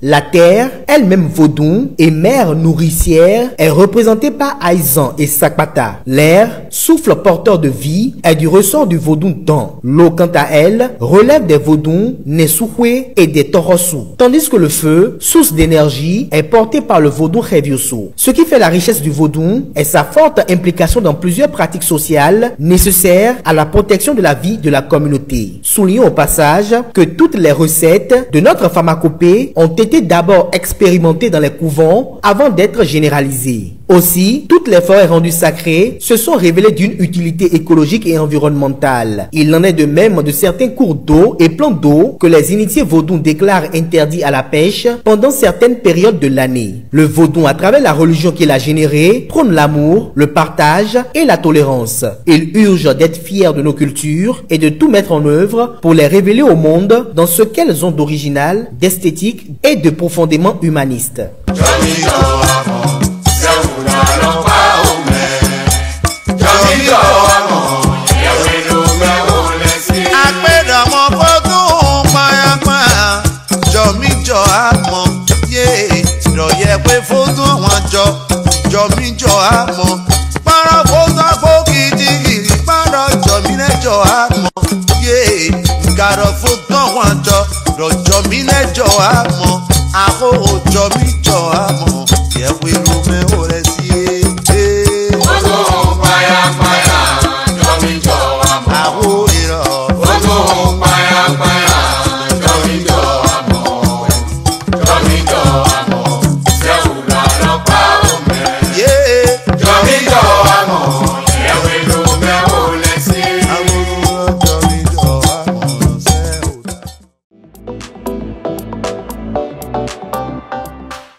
La tribune virale sur Freeweek, David Kofiaza, bonjour. Bonjour. Merci de nous avoir rejoints. Vous êtes prêtre de Fa, président du Conseil national des cultes endogènes, le CONASEM. Vous êtes avec Dodi Poulita Mouzouvi, qui est désormais un des nôtres sur Freeweek désormais. C'est bien ça? Faut prendre l'engagement, il ne faut pas dire oui. Oui, on doit pouvoir le dire. Voilà, on doit pouvoir le dire. Alors, David Kofiaza, vous êtes prêtre de Fa, donc vous êtes très attaché à tout ce qui touche au vaudou. Vous scrollez les réseaux sociaux, TikTok, Facebook et autres. Quelle est votre perception de l'animation de ces réseaux sociaux-là, de ce qu'en fait les dignitaires vaudous? On y voit du vaudou, on y voit du beau aussi. Oui, on voit beaucoup plus le beau que le vaudou. Ah, ok. Oui, on voit beaucoup plus le beau que le vaudou. C'est vrai que ces derniers temps-ci, certains rituels du vaudou se retrouvent dessus, et certains esprits divinisés, que puisque aujourd'hui le vaudou est devenu un fourre-tout, et même les boutières sont devenus des vaudous sur les réseaux. Mais ce que moi je regrette le plus, c'est que d'abord les réseaux sociaux, c'est une opportunité pour nous. On devrait saisir ça pour éduquer, pour transmettre des valeurs, transmettre des notions et surtout dans la vie générale, motiver davantage la jeunesse, surtout sur le plan économique, sur le plan professionnel et aussi montrer les techniques de production par exemple et tout ça. Malheureusement, en Afrique et surtout au Bénin, les réseaux sociaux, c'est devenu juste une plateforme où on vient remuer les fesses, on vient frimer, montrer combien de fois on a les moyens. Et puis, c'est devenu également une plateforme où on fait la promotion de la multiplication d'argent, où les produits magiques pilulent ça et là. Et aussi, bon, le milieu endogène est devenu un foutu pour tout le monde, où tous ceux qui ont échoué sur tous les plans, surtout professionnels et autres, se réfugient dans ce milieu-là. Et du jour au lendemain, le néophyte que tu as vu avant-hier, 3 jours après, tu le vois et tu te dis « je suis Da, je suis Vodounon, je suis Rounon ». C'est un peu gênant. Et moi, je pense qu'il y a lieu de faire... de dératiser, en fait, voilà. Il y a lieu de dératiser les réseaux sociaux, surtout au Bénin. Les réseaux sociaux au Bénin.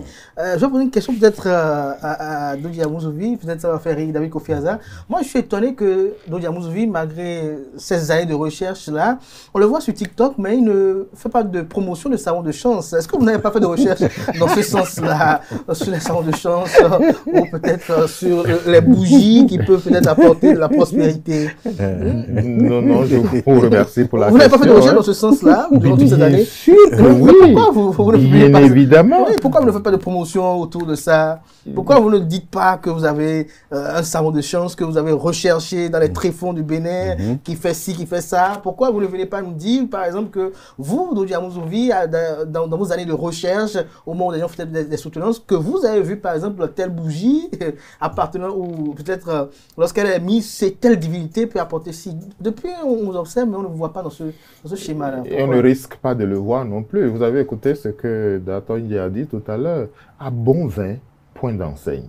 Et ce n'est pas parce qu'on a échoué partout qu'on peut s'inventer du jour au lendemain une vie, une personnalité ou une fonction grâce aux réseaux sociaux. Les réseaux sociaux constituent ou devraient constituer une fantastique plateforme, un époustouflant moyen, instrument pour nous d'être présents et de transmettre des valeurs, de transmettre des connaissances. Justement, ils transmettent ces valeurs, ces connaissances. Non, ce ne sont pas des valeurs. Ce ne sont pas des valeurs, ce ne sont pas des connaissances. Oui. J'ai dit à bon vin, point d'enseigne. Quand c'est bon, quand c'est du bon, caché derrière le dernier village, dans le dernier trou, on viendra vous chercher et vous allez offrir ce que vous savez faire, surtout à la matière. Oui, il faut communiquer, mais quand vous observez ce qui se passe, il y a toute une confusion qui s'installe. Et moi, je dirais même plus loin, j'irai plus loin. Je vais ne pas utiliser dératiser. Je vais dire il faut restreindre suffisamment. Les autres pays, oui, il faut restreindre. Restriction. Oui. Vous êtes tous d'accord. Il faut restreindre l'utilisation des réseaux sociaux. Dans certains pays, il suffit de mettre un seul mot, et puis ça se bloque, la machine se bloque, vous ne pouvez plus y aller. On peut, et les pays-là ne se portent pas plus mal. Ces pays-là, c'est eux qui ont inventé les applications qui sont aujourd'hui planétaires. Et pourtant, ils avancent. Donc, moi, je pense que l'État a un rôle à jouer pour que la trop grande liberté laissée aux uns et aux autres ne vire pas vers le liberticide. Parce que ce qui se passe là, c'est tout sauf du bon. C'est du dérapage à plusieurs niveaux.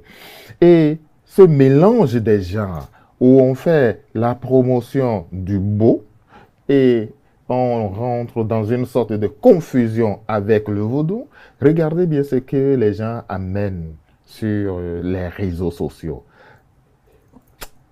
Je dirais, c'est pas du vaudou. Très peu, très peu. Vous ne pouvez même pas amener le vaudou sur un réseau social. C'est pas possible. Donc, ce que vous amenez on peut le filmer? C'est tout sauf le vaudou. Il y a des manifestations, il y a des aspects qu'on peut filmer dans les rites, les pratiques autour du vaudou. Vous ne voyez, il est esprit, il est invisible. Vous ne pouvez donc pas le faire.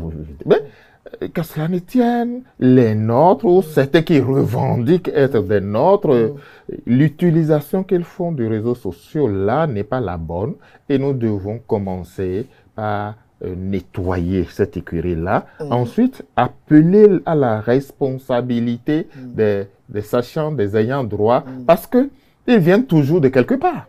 C'est quelqu'un qui leur a permis de faire ça du jour au lendemain, qui a certainement passé par des raccourcis. Ou bien même quand ils se revendiquent comme ça, ils viennent de l'Égypte, ils viennent du Soudan, ils viennent de l'Égypte, on ne sait pas leur filiation, ils sont d'une famille.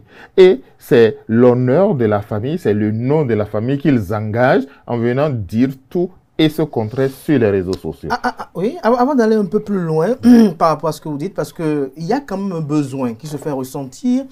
Ceux qui publient les savons de chance, les bagues de chance ou peut-être les parfums et autres, ils proposent une offre parce qu'il y a une demande. Mais avant d'y revenir, pour beaucoup plus en parler, beaucoup plus en profondeur, parce que là, c'est très immense le champ.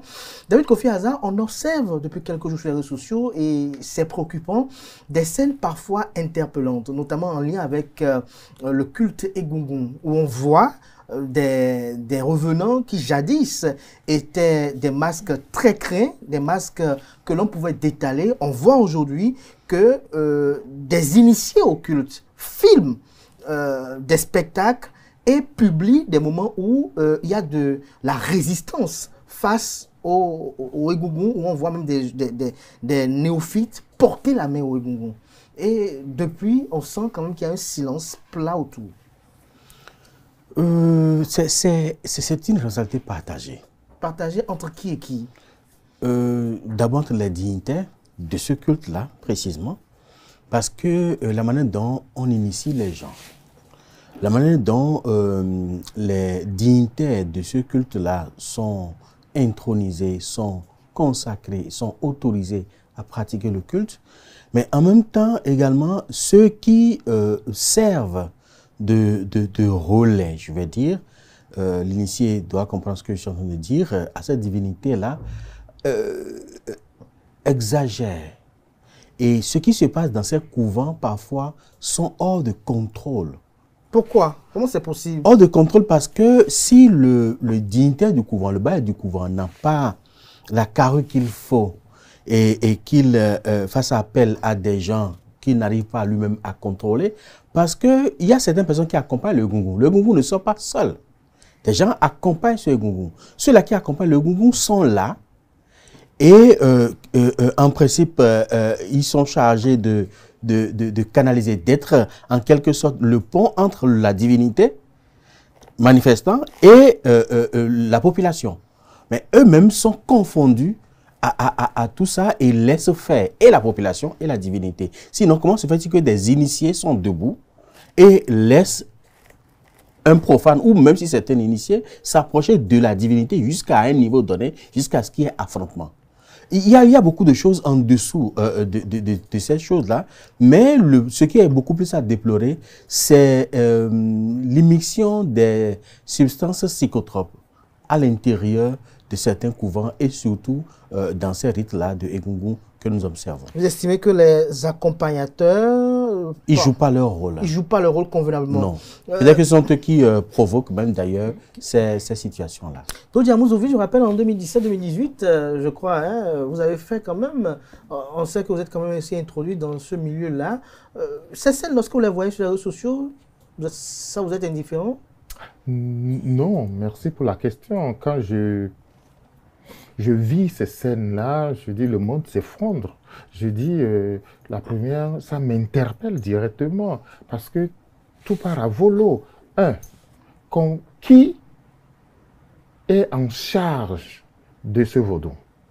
Qui est initié? Est-ce que ça le concerne? Comment a-t-il été initié? Comment lui-même a recruté ces gens, les a initiés? Qu'est-ce qui a été mis en place? Est-ce que tout ce qui doit être fait est fait? Ou bien d'autres réalités sont intervenues entre-temps et celui qui ne doit pas être là s'est retrouvé là où il ne doit pas être? Première question. Deuxième question. On a parlé des substances hallucinogènes. Aujourd'hui, les hommes qui entourent cette réalité, qui accompagnent cette réalité, qui portent ces réalités-là, comment est-ce qu'on assure la police à l'intérieur? On laisse chacun s'enivrer, boire et devenir incontrôlable. Ce qui donne lieu à ces scènes. Troisième niveau, il ne faut pas oublier aussi l'effet des religions étrangères qui rencontrent l'insouciance et la non-prise en compte de ceux qui se disent initiés, qui créent un cocktail détonnant. Maintenant, cerise sur le gâteau. Quand on comprend bien ce monde, ce système-là, c'est quand même mon aïeux. C'est quand même beaucoup d'argent, beaucoup d'investissements, beaucoup de ressources que j'ai mises à disposition pour faire venir mon aïeux. Et quand je le fais venir mon ancêtre, ça veut dire quoi? Que vous ne verrez jamais pour le plaisir de voir. Il représente quelqu'un, il répond nécessairement de quelqu'un. Si je le fais venir de l'au-delà, c'est pourquoi? C'est pour me bénir. C'est pour me faire des prières, c'est pour... voilà. Pour m'accompagner. Donc, c'est pour mon bien. Mais comment vous pouvez imaginer que moi, je vois mon père, que je me mette à fuir? Ou bien que mon père me pourchasse jusque dans mon dernier retranchement. C'est la question que je voulais me poser à David Kofi Aza, qui est président du CONASEV, Conseil national des cultes endogènes, où on voit parfois le revenant, on se demande si c'est une course olympique, on voit le revenant détalé derrière quelqu'un, on a comme l'impression que peut-être, est-ce que le revenant avait un problème avec la personne dans une vie antérieure, qu'il veut régler avec la personne d'aujourd'hui? Alors, est-ce qu'au niveau du CONASEV, il ne vous a pas arrivé de statuer? Parce que ça devient quand même inquiétant. Il y a beaucoup de gens au niveau de la diaspora quand même qui interpellent quand même journalistes que nous sommes pour dire mais qu'est-ce qui est fait? Rien n'est dit. Et on voit même parfois, ils vont jusqu'à même défier les agents de force de l'ordre lorsqu'ils viennent pour parfois soit dissuader avec leur présence ou parfois même rétablir l'ordre. Au niveau du CONASEV, on a été pendant des années confronté à cette histoire-là. Pendant des années. Mais ce qu'il faut reconnaître, c'est que au niveau des cultes endogènes, nous avons un gros souci. Nous souffrons d'un manque de législation en la vigueur. Parce que quand vous décidez de faire appliquer une certaine déontologie, une éthique au niveau du milieu, si cela n'était pas en amont ensemble avec vous dans l'association, dans la fédération, ils vont vous dire clairement, je ne fais pas partie de votre fédération, je fais partie de telle fédération, donc je ne réponds de rien devant vous. Mais s'ils faisaient partie, parce que le cas était arrivé où l'association faisait partie du CONASEV, et il y a eu des dérives, on les a interpellés, ça a fait qu'ils ont démissionné de la fédération pour ne pas subir les reproches. Et ils sont partis créer une autre fédération. Donc, c'est surtout ça. Donc, pour échapper au contrôle, je crois, des structures, des fédérations en place, il y a toujours des scissions qui sont opérées. Donc, le problème, c'est de régler la situation au niveau macro.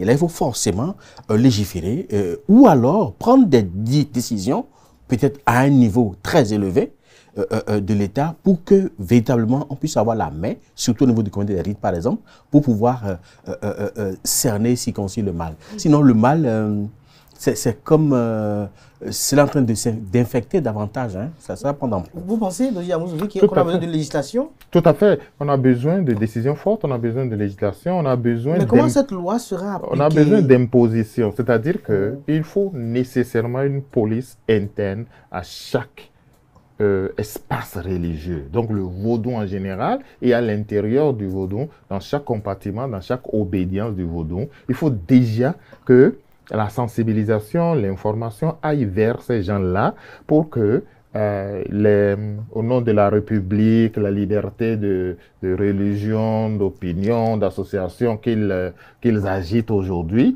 il faut qu'on arrive à leur expliquer. Une fois que vous êtes initié, vous rentrez dans un espace qui n'est plus le vôtre, qui a ses exigences, et vous devez vous conformer à ces exigences. Un travail a commencé. Le travail que fait CONASEV, le travail que font les différents conseils qui ont été mis en place, c'est un début. Si nous parvenons à avoir un jour un clergé, le clergé fixera des règles et mettra en présence du ministère de l'Intérieur ou de toute autre autorité compétente ces règles-là. Et puisque c'est eux qui parlent au nom de ces réalités, de ces obédiences, de ces espaces-là. Une fois que ces règles qu'ils ont éditées eux-mêmes sont connus des autorités compétentes, dès que quelqu'un enfreint à ces règles, on les punit, on les suspend, on ferme leur temple sans qu'elle n'ait la possibilité de dire « Ah, moi je suis libre, je vais saisir la justice, je vais partir ». Non, la justice va les renvoyer aux réalités de la police interne auxquelles ils ont librement souscrit en ce temps-là. Et donc, comme ça, sans piétiner la laïcité républicaine, on parviendra à régenter un tant soit peu. Et il ne sera pas dit qu'un jour, on n'aura plus ce schisme, on n'aura plus ce débat, mais si débat il doit avoir, ça va être des schismes sérieux. Si des problèmes doctrinaires, ça ne va plus être sur des problèmes de comportement. C'est quand même inquiétant un peu parfois. Ça inquiète.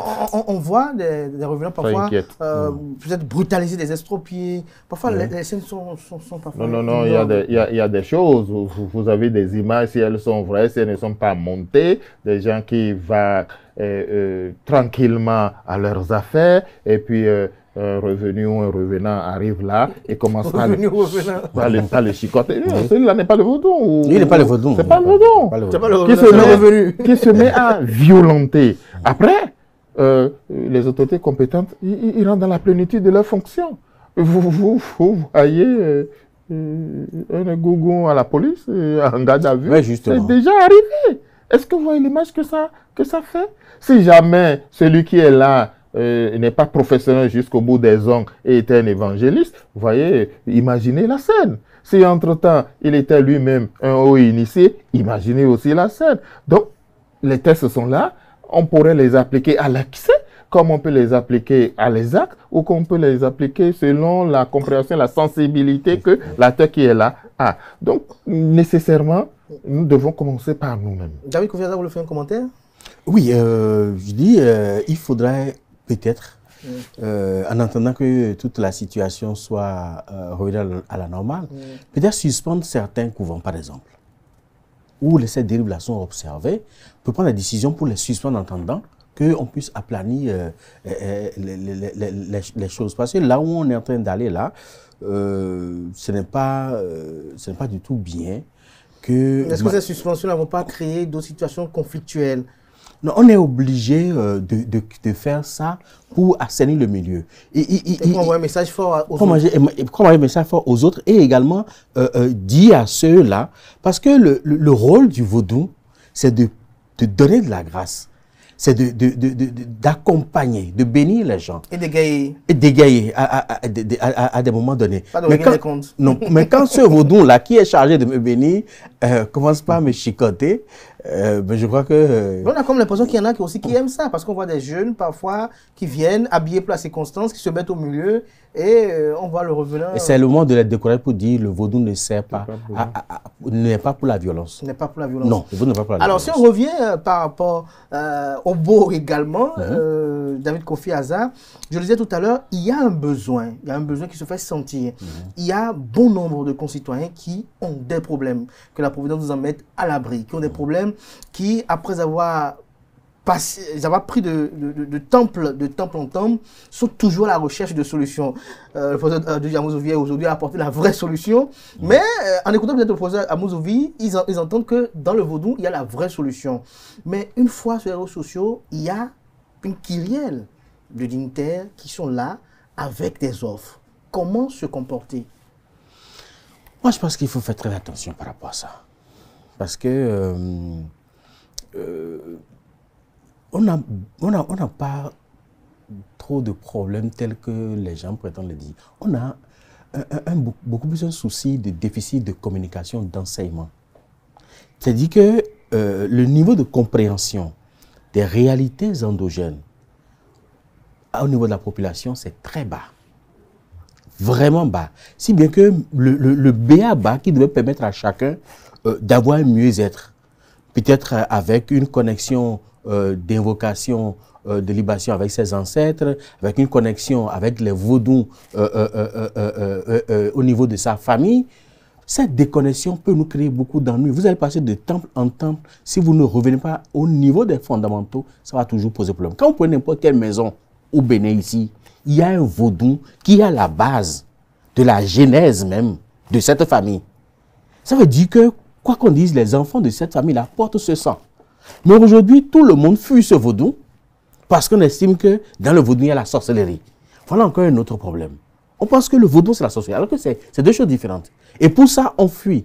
Mais ce vaudou-là, qui a accompagné ton aïeul, qui a accompagné ton grand-père, qui a accompagné même ton père, a fait de toi ce que tu es devenu aujourd'hui, tu penses qu'en oubliant ce vaudou, en ignorant et en fuyant ce vaudou, tu peux retrouver la paix là où tu te trouves? Non, on se trompe. Hein. On se trompe. Oui, on se trompe. Donc, dans ce studio, j'ai reçu des dignitaires différents, que ce soit de différentes divinités, je ne vais peut-être pas en citer, en oublier, qui estiment que parmi les dignitaires qui sont sur les réseaux sociaux, il y en a qui donnent des astuces qui sont quand même utiles pour la communauté, mais il y en a qui font du charlatanisme, il y en a qui détruisent des vies. Je pense qu'ils n'ont pas menti. Hein? Et quand vous regardez l'ébullition, la gesticulation, et tout ce que les réseaux sociaux permettent de faire aujourd'hui en la matière, je pense qu'il y a plus de charlatans que de vrais dignitaires, que de sérieux. Et je demanderais à tous ceux qui vont sur les réseaux sociaux chercher ces solutions-là ou ces offres-là de faire extrêmement attention. Je n'ai pas d'expression pour le dire en français, mais je vais m'y essayer. Si c'était si bon, si c'était si facile, ce n'est pas sur les réseaux sociaux que vous verrez ça, c'est de la facilité. Les réseaux sociaux, tout au plus, vont constituer un formidable outil d'information, pas un outil d'accompagnement, un outil de gestion où on viendra installer. Ça, c'est des dérives. Et face à ces dérives, chacun doit pouvoir raison garder et tout l'environnement dans lequel on se retrouve doit pouvoir également intervenir pour que les réseaux sociaux restent et demeurent un outil de communication, pas un outil d'accompagnement. Les télépastoralités, les téléprêches et tout, on peut se permettre ça parce qu'on veut gagner du monde à ces dieux-là. Ça peut encore se faire. Puisque quelqu'un nous a dit de parcourir le monde entier et de faire de ces nations des disciples. Bon, ça on peut se le permettre. Mais ici, là, tout à l'heure, on a dit, derrière chaque famille, il y a cette réalité-là. Ça vous prend, vous naissez dedans, vous n'avez pas le choix. Et vous vous connectez à cela.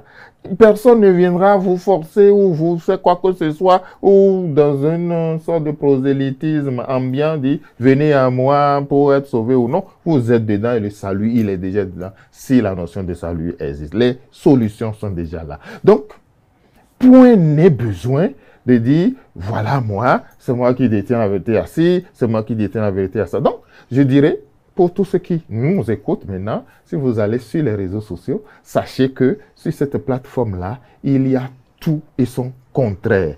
Et ne vendez jamais la peau de l'eau sans la voiture. Ne prenez jamais une recette ou une astuce là que vous ne retournez dans tous les sens. Il y a toujours quelqu'un qui connaît quelqu'un qui va connaître le vrai endroit. Cherchez les vraies personnes. Ne s'agite pas sur les réseaux sociaux pour proposer, pour offrir. Il y a plus de danger. Couvrez-vous. Le dehors n'est pas sécurisé. Vous êtes prête de faire avec Kofi Aza. L'autre astuce également, c'est qu'on constate qu'il y en a qui expliquent les signes de Fa. Il y en a qui expliquent les procédés ritueliques du Fa. Il y en a qui jettent de l'opprobre sur les procédés d'autres prêtres de Fa. Comment vous analysez tout cela? Il y en a parfois même lorsqu'ils donnent des signes, ils peuvent dire tel signe, fait ci, fait ça, mais ils le disent à moitié parce qu'ils veulent qu'on vienne les revoir. Oui, évidemment, puisque quand le prêtre explique sur les réseaux sociaux les signes, c'est pas forcément qu'il est rémunéré en le faisant. Donc, sa rémunération, c'est lorsqu'on vient le voir après. Lorsque vous venez le voir. Donc, c'est beaucoup plus ça. Mais ce qui est mal à ce niveau-là, précisément, c'est que quand tel prêtre du Fa vient, lui dit que tout ce que les autres prêtres du Fa sont en train de dire là, que c'est mauvais. Que tout ça est faux. Que c'est ce que lui dit là. C'est ça qui est bien. L'autre aussi vient et dit, tout ce que les autres aussi disent là, c'est faux. C'est ce que moi je dis là qui est vrai. Alors, au bout du rouleau, on rend service véritablement à qui? La situation qui se pose ici, c'est qu'il faut éviter... C'est quoi, il y a plusieurs écoles au Fa? Non, il n'y a pas plusieurs écoles au Fa. Parce qu'on entend souvent ce débat-là qui s'entend, Dodi Amouzoui, peut-être si vous voulez renchérir, où on parle de Anagofa, de Fonfa, et là, tout ça va dans tous les sens. Vous avez sûrement suivi également, parfois, durant certaines périodes, des échanges teintés d'invectives, parfois très, très vifs, où l'autre dit non, ça ne se fait pas dans l'Anagofa, l'autre dit non, ça c'est dans le Fa du fond, l'autre dit non, c'est dans le Mari. Alors, est-ce qu'il y a plusieurs écoles du Fa, pour vous qui avez fait des études en la matière? Oui, quelles que soient les obédiences auxquelles vous êtes soumis ou où vous êtes allé apprendre, faire votre initiation ou processus initiatique, quel que soit, on vous dit une chose. Et c'est le contraire de ce que Da vient de dire. Vous ne pouvez jamais, mais au grand jamais, ce n'est pas une question d'école à ce niveau, vous ne pouvez pas venir démentir ou renvoyer du dos de la cuillère ce que l'autre a dit. D'ailleurs, on dit c'est une seule personne, un seul Bokono ne finit pas d'expliquer. Et vous voyez les 16 d'où, les 256, les 67 600 et quelques récits gardés par une seule et même individu. Et lorsque nous allons rentrer dans le registre des interprétations, quand nous allons rentrer dans le registre, on dit quand tu as fini de consulter le Bokono, il faut consulter ta propre conscience. C'est une question de culture générale, de niveau atteint, d'expérience accumulée. Comment pouvez-vous, dans ces conditions, venir dire c'est ce que moi seul je dis qui est vrai? C'est pas possible. Donc, c'est d'abord pas une question d'école de foi. C'est une question de est-ce que je suis vraiment Bokono? Est-ce que j'ai été vraiment formé? Ou bien est-ce que je suis Wazaboko? David Kofi Azar, pour poursuivre, allez-y. Je dis, cette situation de Anagofa et de Fonfa, c'est même... Marifa aussi, j'en entends parler. Oui, bien sûr, voilà. De Marifa et même Adjafa et tout ça. C'est un faux problème. Et bientôt de Tronfa. Oui, non pas bientôt. Déjà. Déjà, de Tronfa, c'est déjà là. Oui, ah bon? Déjà là, on dit que c'est ça là, c'est Tronfa.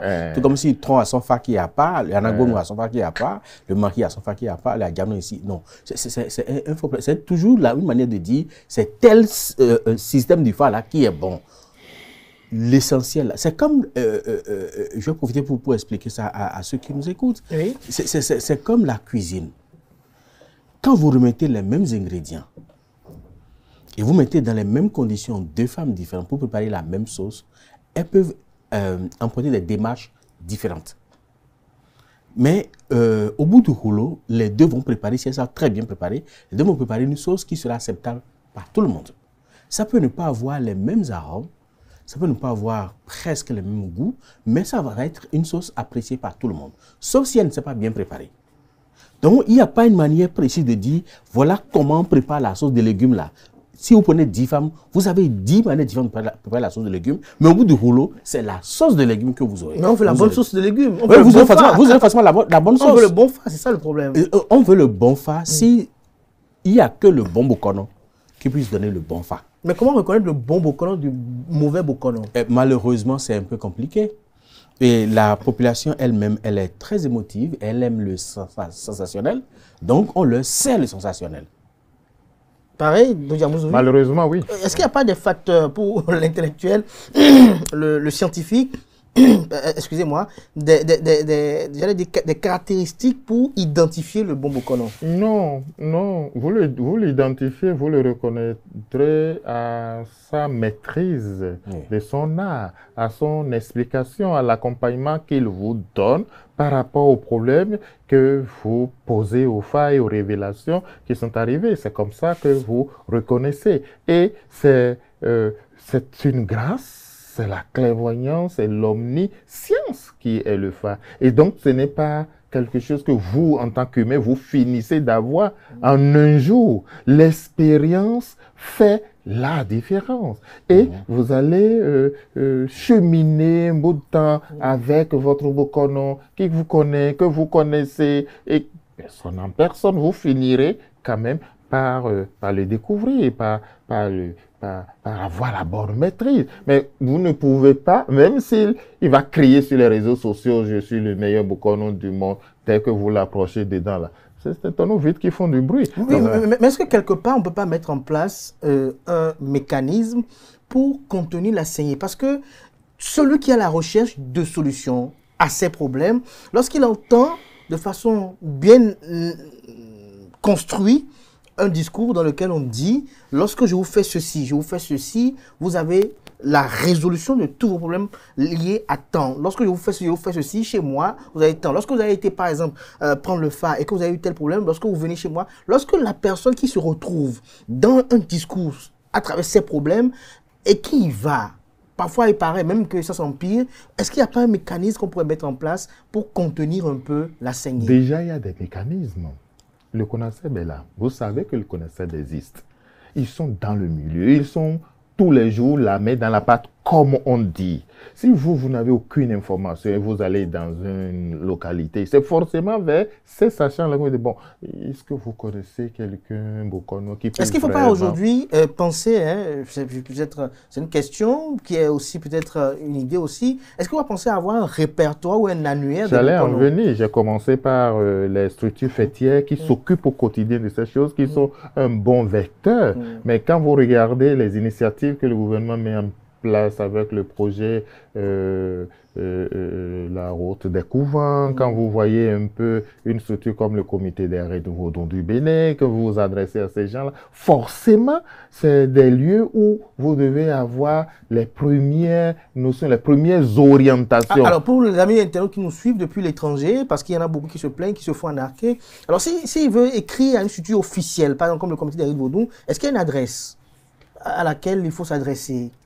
Nous allons donner l'adresse après. Vous pourriez donner ça sur vos chaînes. Il y a un siège, il y a une adresse et vous pouvez toujours diffuser ça. Mais il faut bien comprendre le comité des rites Vaudon du Bénin dans ses rôles, dans ses missions. Mais fatalement, il se retrouve béninois, dignitaire, sachant, et entre sachant, on doit dire, ah, attention, j'ai fait l'expérience de ce Bokono, il y a telle expérience de ce Bokono, ou bien vous finissez la visite d'un couvent qui est dans le projet de route couvent, et à la fin, vous avez tout un répertoire, on peut vous orienter. Et là, le risque, il est maîtrisé. C'est pas risque zéro. C'est pas risque zéro, mais il est contenu. Et donc, c'est un peu aussi de... Quel est le mot que j'utilise? C'est un risque que vous prenez en allant... Mesurer, un risque mesuré. Oui, vous ne mesurez pas le risque si vous vous levez de vous-même parce que quelqu'un est venu gueuler sur les réseaux sociaux. Vous dites, ah, il est bon, et pieds et mains liés, vous allez... C'est vous-même qui êtes artisan de votre malheur ou des risques que vous prenez dans ce sens. Avant de conclure, je pense qu'on aura encore une autre occasion pour revenir encore dans le détail parce qu'il y a beaucoup d'aspects. Très rapidement, on va aborder également deux aspects. Avant de parler des beaux, des néo-bokono aussi, sous une forme, il y a un fait, c'est qu'on constate aujourd'hui sur les réseaux sociaux que, je ne vais pas en citer, mais que les vaudous ou vaudous non se livrent de guerre. C'est-à-dire, on a comme l'impression que telle spiritualité vaudou estime qu'elle est meilleure que d'autres, d'autres estiment qu'elles sont meilleures que d'autres. Et on a comme l'impression que chaque dignitaire pense que, ou veut faire croire sur les réseaux sociaux que lui, sa spiritualité est meilleure que toutes les autres. Oui, malheureusement, c'est ce qu'on observe. Mais cela, on doit dire la réalité, hein, cela s'observe beaucoup plus dans le milieu des néocultes que nous avons. Je ne suis pas sûr que vous allez voir un sapatano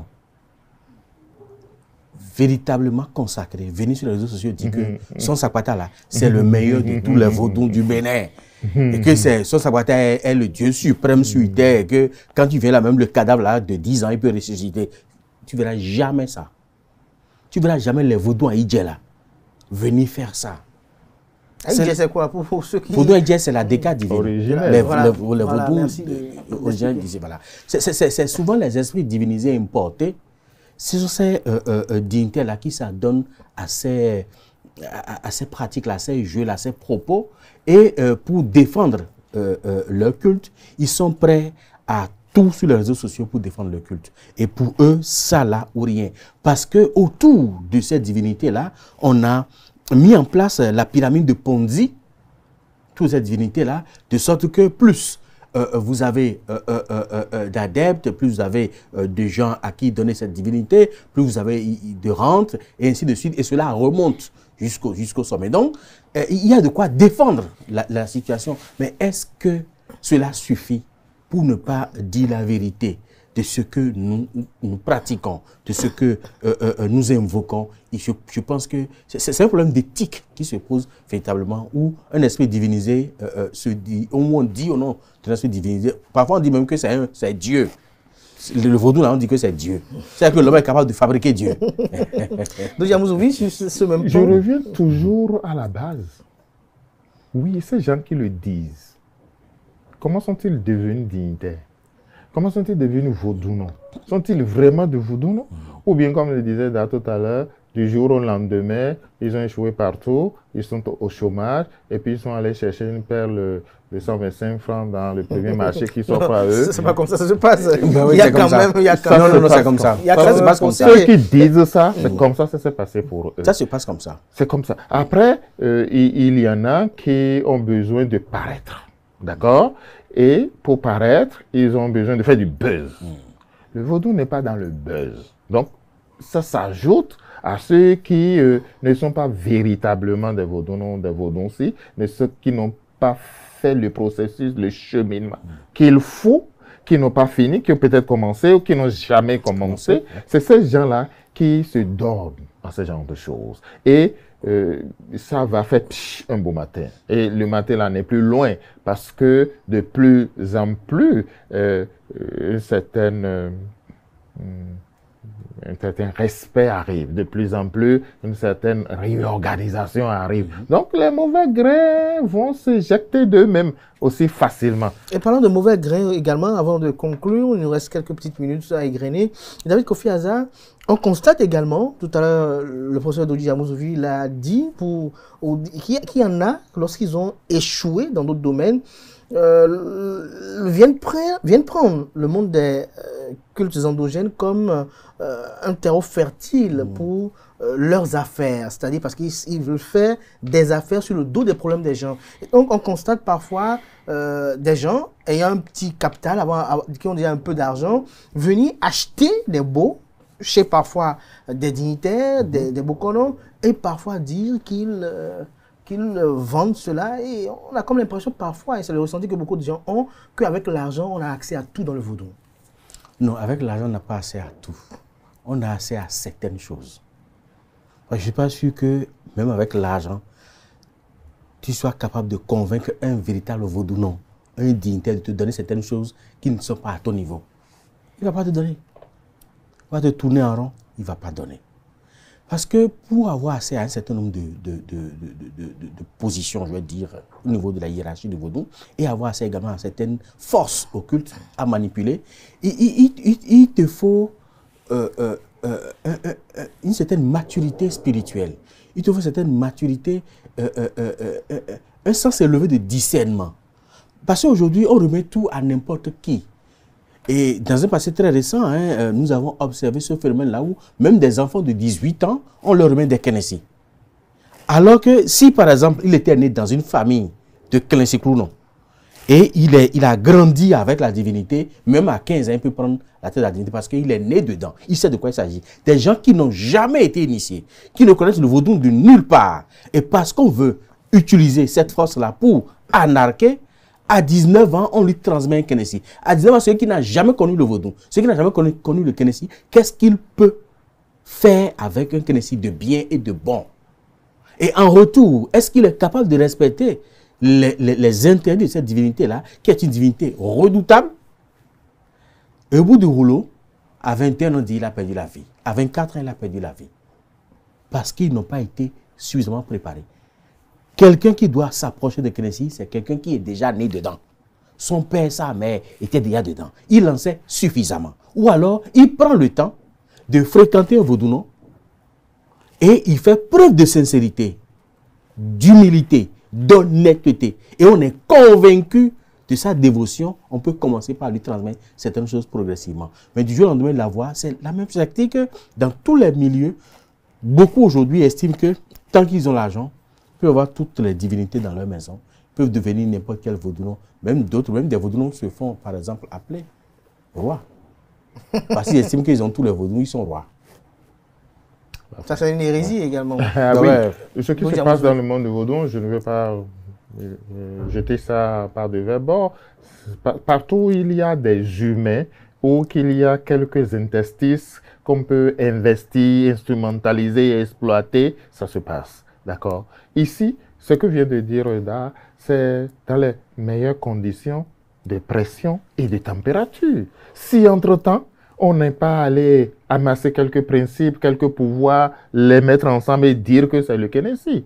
Parce que tout ce qui est présenté comme Kenési, en réalité, ne l'est pas. Lorsqu'il s'agit du Kenési déjà, on ne le remet pas comme ça. On ne le donne pas au premier venu. Et tous les vrais dignitaires, tous les vrais vaudounos le savent et le savent très bien parce que ce n'est pas bon pour celui qui donne. Et ce n'est pas bon non plus pour celui qui le prend dans ces conditions. Si les yeux ne sont pas suffisamment matures, maturité sociale, maturité spirituelle, maturité humaine, tout type de maturité, si les oreilles ne sont pas suffisantes, si le corps n'est pas prêt et que vous allez en contact de ces pouvoirs, de ces réalités, de ces énergies, ça vous grille. Et ça vous grille absolument. Et les vaudounos le savent.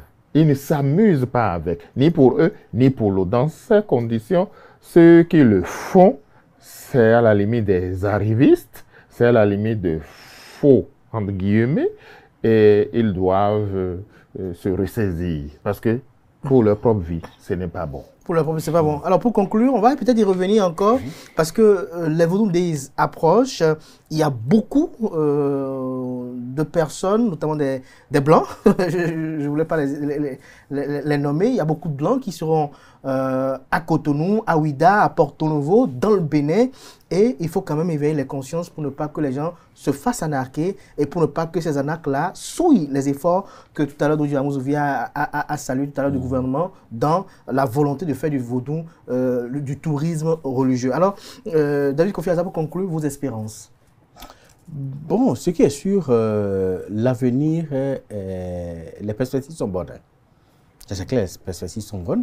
Maintenant, il nous faut travailler davantage sur ces questions-là pour pouvoir assainir complètement le milieu, organiser le milieu et enfin, comme le stipulent les prérogatives du Conseil des rites, labelliser davantage le milieu.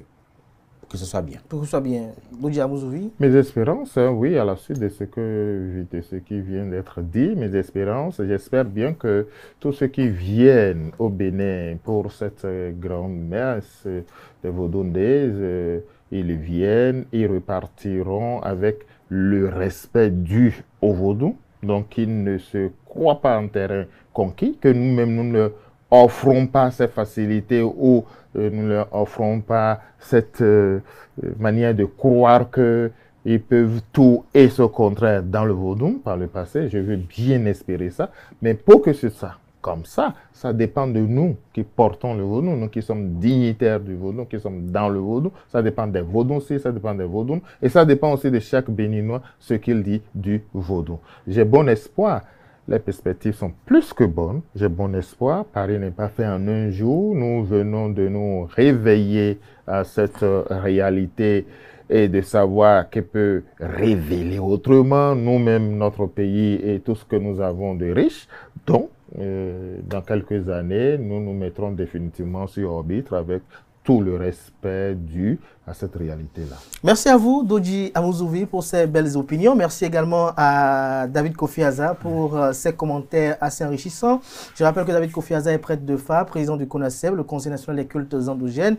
Merci également à Doji Amouzovi, qui est professeur titulaire de socio-anthropologie religieuse. Il est également haut dignitaire du Vodou Sakpata. Il est le promoteur de Vodou, la vraie solution.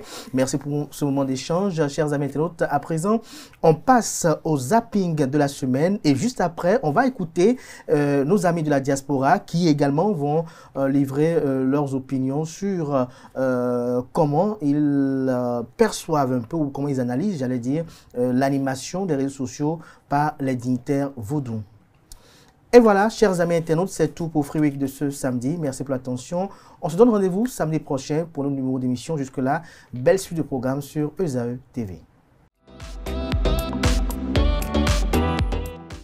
Quelles sont les villes à statut particulier du Bénin? Togo, fleuve Niger. Une année compte combien de mois? 12. 12 années. 12 années. 12 années. 12 années. Quel est le nom du maire de la commune de Parakou? Ananas Diom Patrice Talon. Comment appelle-t-on les petits de la poule? La poule. 1 minute est égale à combien de secondes? Ça, je ne connais pas. 1 minute est égale à combien de secondes? Tu ne connais pas? Non. Comment appelle-t-on les petits de la poule? Poussin. Quel est le nom du maire de la commune de Parakou? Ça, je n'ai pas jamais entendu son nom. Je n'ai pas jamais entendu son nom. Tu n'as jamais entendu son nom? Quel est le fleuve le plus court du Bénin? C'est Zou. Quel est le plus long fleuve du Bénin? Le fleuve du Bénin, Burkina Faso. On est un peu déçu de certaines pratiques qu'on voit sur le net aujourd'hui. Et parce qu'on est interpellé par d'autres Africains qui avaient déjà une mauvaise image du Bénin par rapport au vaudou et tout. Et fort heureusement, depuis l'avènement, on va dire clairement que le président Talon, il a essayé de donner un autre visage au vaudou, et puis les gens ils commencent pas à s'intéresser à cela et positivement. Malheureusement, on voit sur les réseaux sociaux certains boucons, parce que je veux pas dire qu'ils sont tous dans cette pratique-là, qui font des propositions de traitement, de ceci, de cela, du charlatanisme, on va dire. Et que voilà, cette pratique n'a pas besoin de cette publicité-là, ou carrément qu'ils se mettent dans un syndicat où on sait que ils sont répertoriés, ils connaissent bien leur métier, leur pratique, et que ça va dans le bon sens. Pour exemple, j'ai un petit exemple, le lundi dernier, c'était le 10 novembre, et j'ai une collègue qui m'a interpellé, elle est camerounaise, qui m'a interpellé, me dit mais Habib, est-ce que tu peux pas m'aider à trouver quelqu'un pour me faire trouver un homme qui va bien s'occuper de moi, entre parenthèses, donc un homme voilà, riche, machin. J'ai dit mais pourquoi est-ce que tu penses que c'est moi qui dois t'aider? Il dit ouais, mais dans ton pays on propose ce genre de choses là et tout. Et à moi de lui poser la question, est-ce que tu aimes déjà quelqu'un? Est-ce que c'est l'homme avec qui tu vis déjà? Elle a dit non. J'ai dit ben alors moi dans cette pratique là, c'est pas, ils vont pas te mettre en couple ou te faire aimer par quelqu'un qui n'a aucun sentiment pour toi. Il faut que ça soit déjà quelqu'un avec qui vous êtes en accord, en couple, et pour consolider vos liens. Peut-être, oui, demandez à ce qu'on vous aide dans ce sens-là.